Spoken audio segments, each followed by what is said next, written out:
가을을 수식하는 말이 굉장히 많습니다. 남자의 계절, 독서의 계절, 또 수학의 계절 등등등 많은데 우리 일단은 이창훈 대표님 가을을 수식할 수 있는 말 뭐 다른 게 또 더 있을까요?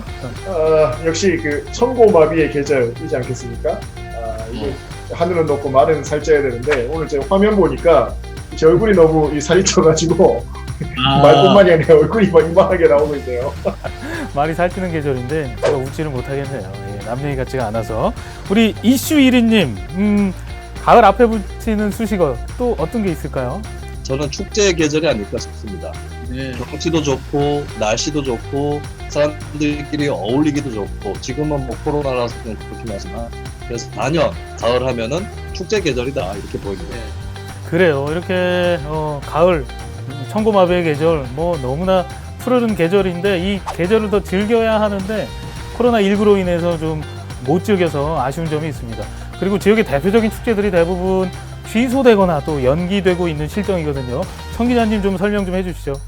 네, 그 대표적인 축제 중에 하나가 이 안동국제 탈춤 페스티벌인데 매년 100만 명 정도의 관객들이 모이는 축제거든요. 이 전 세계에서 참가하는 이 축제가 제가 지금 있는 곳이 이 경북 안동에서 대구로 오는 군위휴게소인데 이쪽에 보면 안동 탈춤 페스티벌 축제가 곧 열린다가 아니라 내년에 열린다라고 하는 현수막이 걸려 있거든요. 그러니까 이만큼 축제가 많이 준비했던 것들이 지금 열리지 못하고 있는데 또 대표적인 축제 중에 하나가 이 경북 예천에 있는 세계 곤충 축제. 이것도 올해 열리지 못해서 내년으로 연기가 됐다. 내년 축제를 예고하는 현수막들이 걸려 있습니다. 그래요. 지금 이제 뭐 코로나19로 인해서 일상과 방역이 공존하다 보니까 줄줄이 좀 축제들이 취소되거나 연기되고 있는 실정입니다. 대구 경북 기자회견 이번 시간에는요, 코로나19로 달라진 지역 축제를 좀 들여다보겠습니다.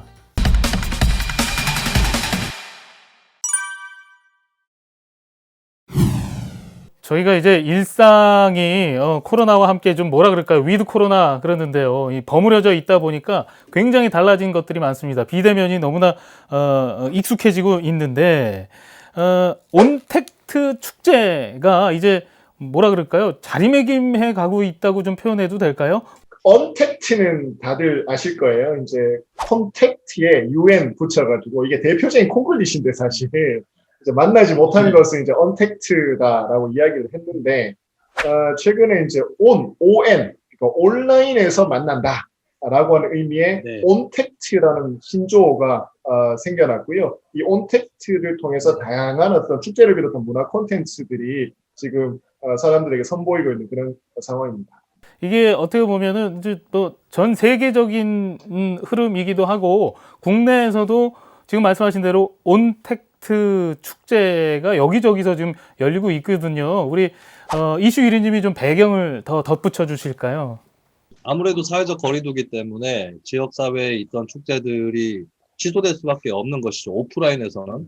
하지만 전혀 축제를 하지 않는다면 이를테면 그 지역의 특산품 소개도 해줘야 되는데 판매도 해줘야 되는데 축제 자체가 없어져 버리면 이제 그냥 내년으로 연기된다고 했을 때 경제적인 타격이라든지 이런 것들도 같이 있는 것입니다. 그렇기 때문에 오프라인에서는 축제를 피하되 온라인에서나마 해보자라는 취지가 이제 많은 지자체라든지 지역사회에서 인정을 받는 것이고 그렇게 되면서 온택트 축제가 본격적으로 올해 도입이 된 거죠. 이 부분은 청 기자가 좀 더 덧붙여 주실까요? 경제적 손실에 대해서 좀 덧붙여 주시죠. 지자체에서 예산을 투입해서 축제를 열게 되면 여기를 찾는 관광객뿐만 아니라 이 업계에 종사하는 사람들까지 이 경제 유발 효과가 생기는데 이런 것들이 전면적으로 다 삭제가 되어 버렸습니다. 대표적으로는 경주시가 10월 8일이었죠. 개최할 예정이었던 신라문화제도 내년으로 연기를 했고 이 포항의 국제 불빛 축제, 해병대 문화축제도 취소를 했습니다. 그리고 앞서 언급했던 안동의 국제 탈춤 페스티벌은 11년 전에 신종 인플루엔자 이후에는 처음으로 축제를 열지 못하게 됐고요.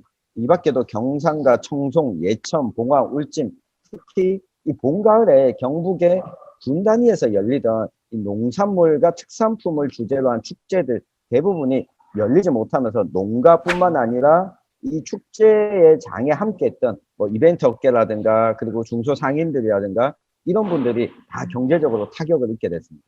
지자체도 지금 이제 뭐 이렇게 있으면 안 되겠다, 가만히 있으면 안 되겠다라는 움직임이 있습니다. 그래서 온라인으로라도 좀 온택트 축제라도 열어야 되겠다라는 움직임이 있는데요. 이 부분은 우리 이창훈 대표가 좀 설명해 주시죠.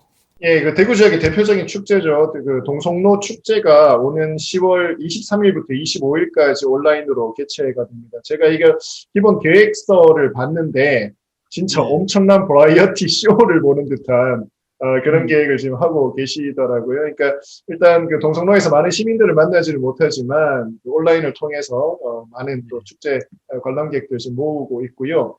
영천의 이 보현산 별빛 축제, 요게 이제 영천시를 또 대표하는 축제거든요. 요 축제도 이제 10월 30일부터 11월 1일까지 이 보현산 일원에서 온라인을 통해서 보실 수가 있습니다.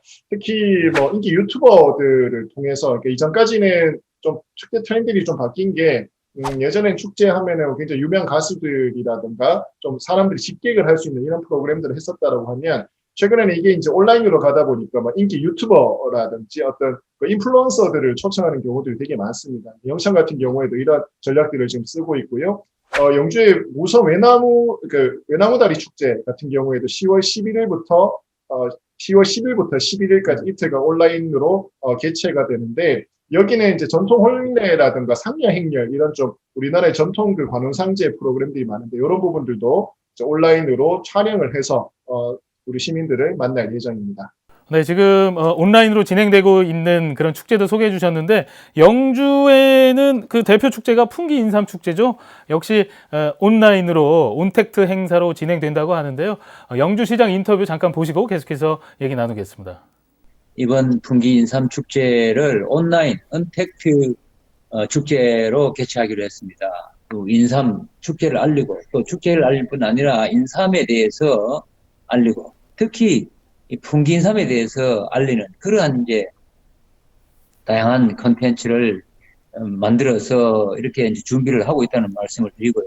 네. 한편 올해 인삼 축제는 이제 내년이면 우리 풍기 인삼을 세계 엑스포로 추진을 하게 되어 있지 않습니까? 네. 그래서 차제의 사전 홍보 차원에서 내년 엑스포를 홍보하는 계기로도 연말을 통해서 쭉 이제 열심히 한번 해볼 그런 계획을 준비하고 있습니다. 또 유통이 현장에 와서 이렇게 인삼을 사고 팔고 하는 것이 좀 어려워서 최근 여러 가지 물건들이 이제 온라인으로 많이 이제 거래가 되고 있습니다. 그래서 온라인 거래를 이 차제의 영주 농산물의 온라인 거래를 좀 더 이제 활발하게 진행하는 하나의 계기가 되리라고 봅니다. 네, 뭐 그야말로 전국적으로 온택트 축제가 열리고 있습니다. 성공한 사례도 있고 조금 부족한 축제들도 있는데 성공한 사례를 좀 우리 김수미님이 소개를 좀 해주실까요? 네, 제가 성공한 사례를 3가지만 일단 소개를 해드릴게요. 첫 번째는 백제문화제, 대한민국 3대 축제 중에 하나라고도 하는데 지난 4일에 비대면 축제로 막을 내렸습니다. 온라인 생중계에서 전문가들이 해설을 또 보여주기도 했었고 유튜브 조회수도 10만 회를 돌파했다라고 하는 그런 기록을 또 세웠습니다. 오프라인보다 어떻게 보면 한편으로는 이해도가 더 높아졌다라고 하는 평가도 있었고요. 두 번째 사례는 보성 세계차 엑스포입니다. 지난 9월 20일에 축제를 했었는데 성공적으로 마무리를 했죠. 차 엑스포다 보니까 온라인 홈쇼핑을 하게 됐는데요. 할인을 50% 정도를 했는데 1억 원 이상의 판매액을 기록을 했다고 합니다. 세 번째 사례는 부천 국제만화축제입니다. 지난 9월 27일에 폐막을 했는데 공식 홈페이지 방문자 수, 유튜브 공식 채널 이쪽으로 집계되어 있는 콘텐츠 누적 조회수가 무려 40만 뷰로 집계가 됐습니다. 우리 지역에서도 좀 성공한 사례가 있다면서요? 우리 천 기자가 좀 설명해 주실까요? 우리 지역 같은 경우에는 이 드라이브 스루 방식으로 축제를 좀 진행을 했는데요. 이 문경 오미자 축제가 비대면 방식으로 판매 행사를 진행을 했는데 요즘 한창 뜨고 있는 라이브 커머스죠. 실시간으로 물건 판매를 하는 형식을 취하면서 드라이브 스루로 이 생오미자를 30톤 총 3억 2천만 원의 매출을 기록했다고 합니다. 이 TV 홈쇼핑을 통해서 함께 또 제품 판매를 했는데 이때 판매된 오미자 그 제품 규모가 금액이 17억 3천여만 원 정도 판매가 됐다고 합니다. 그야말로 이 코로나 시대에 이 농민들 그리고 이 농산품을 생산하는 생산자들한테 좀 힘이 됐던 축제가 아닐까 싶고요. 이 봉화의 은어축제 역시 동시에 이 접속자가 상당히 많이 몰리면서 총 누적된 접속자가 320만 명이 접속을 했다고 합니다. 이 드라이브 스루를 활용해서 은어 3,200kg을 또 판매를 했는데 아무래도 올해 이렇게 드라이브 스루 방식과 라이브 커머스를 접목한 방식의 축제가 성공적으로 치러진 지역이 있기 때문에 내년에도 이 방식을 적용하려는 지자체가 좀 늘어나지 않을까 싶습니다.